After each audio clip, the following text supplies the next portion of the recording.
My neighbor saved me the last dance, then said, "I've been hoping you'd choose me for years." I never expected one slow dance to change my entire life. The music had barely started when she looked into my eyes, smiled like she already knew the ending, and whispered, "If you ask me now, everyone will remember who you chose." I laughed because I thought she was joking. She wasn't.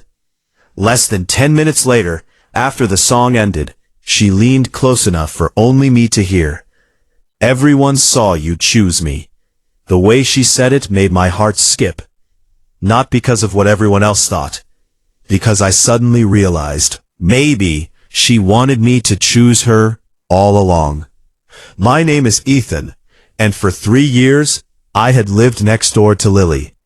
We weren't strangers. We weren't exactly friends either. We were something in between.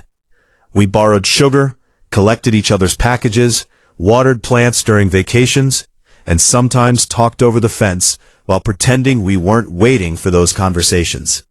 Lily was 29. She taught art at the local elementary school. Every Saturday morning, children carrying paint-covered canvases would leave her house laughing.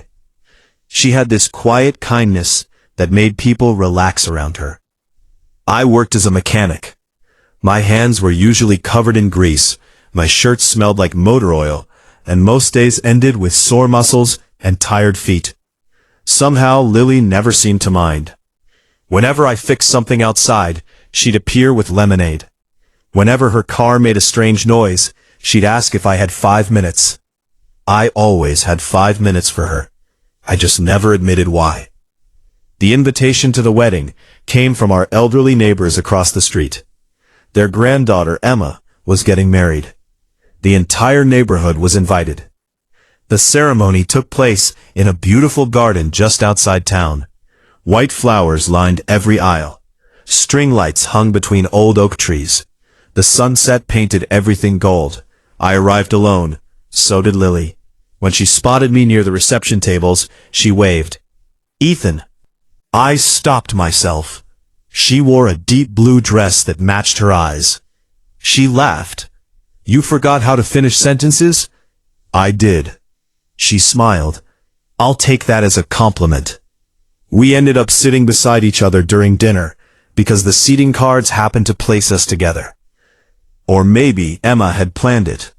Knowing Emma, probably planned. Dinner was filled with jokes, speeches, and embarrassing childhood stories. Lily laughed until tears formed in her eyes. I'd never noticed how contagious her laugh was. After dessert, the band began playing. Couples filled the dance floor. I had absolutely no intention of dancing. Lily seemed perfectly happy watching everyone else. Then Emma suddenly appeared beside our table. She crossed her arms dramatically. "You two are making this painful." "What?" "You've been looking at each other all evening." "We have not." Emma looked at Lily. "Back me up." Lily tried to hide a smile. "May have noticed once or twice." Emma pointed toward the dance floor. "Go." "We don't dance," I said. Emma grinned. Before either of us could object, she disappeared into the crowd. Lily looked at me. "So? You afraid?" "I repair engines." "Exactly." "I don't see the connection. You can rebuild a transmission." "Yes, but dancing scares you." "Maybe." She held out her hand. "Then let's fix that." I stared at her hand for 2 seconds too long. Finally, I took it. The music slowed. It wasn't perfect. I stepped on her shoe once. She laughed instead of complaining. "I'm so sorry. You owe me one new toe." "I'll buy you 2. She laughed harder. People around us smiled. Some even clapped when I managed an awkward spin that somehow didn't send either of us crashing into another couple. For a few minutes, nothing else existed. Not the crowd, not the music, just her. She rested one hand lightly on my shoulder. "You know what? You're better than you think. You're lying. I teach children, so I encourage nervous people professionally." I laughed. She tilted her head. There. What? You smiled. I smile. Not like that. What does that mean? She looked away for a second. It means, I like that smile. Before I could answer, the song ended. People applauded. We stepped off the dance floor together. That's when she leaned close. So? Everyone saw you choose me. I frowned. What? You could have asked anyone. I only wanted to ask you. The words escaped before I realized I'd spoken them. She froze. Then, very slowly, she smiled. I know. My stomach flipped. I've known for a long time. Before I could ask what she meant, another guest interrupted to congratulate the bride. The conversation disappeared. But those words stayed with me. The ride home felt strangely quiet. We parked almost at the same time outside our neighboring houses. The street was dark, except for porch lights.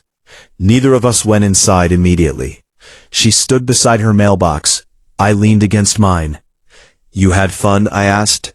The best. Even with my terrible dancing? Especially because of it. Silence settled between us. Comfortable silence. She looked toward the stars. Ethan? Yeah? If people asked, what? If they asked whether we came together, I'd tell them no. She nodded. Good. I blinked, because next time. She smiled softly. I'd rather the answer be yes. Then she walked inside before I could respond. I barely slept that night. The next morning, I found fresh muffins sitting on my porch. No note, just muffins. I already knew who baked them. I knocked on her door. She answered wearing oversized pajamas with paint on one sleeve. I was hoping you'd like them. I need clarification. About? The muffins? No. The wedding? She hesitated. What about it? When you said everyone saw me choose you, she looked down. I embarrassed you. No. I crossed a line. No. I shouldn't have. Lily. She looked up. I've wanted to choose you for 3 years. She stopped breathing. At least it looked that way. I just never thought, what, you'd choose me back. Her eyes filled with tears so quickly it startled me. O.P. O.P. I know we're neighbors. She laughed through the tears. Yes. I said, and if this goes badly, it'll be awkward. Yes. And if this goes badly, it'll be awkward. I said, I still want to try. She covered her mouth with one hand. I said, you took 3 years to say that? I'm not fast. No kidding. Then she stepped forward, wrapped her arms around me, and whispered, I've been waiting even longer. For the first time in years, coming home finally felt like arriving somewhere.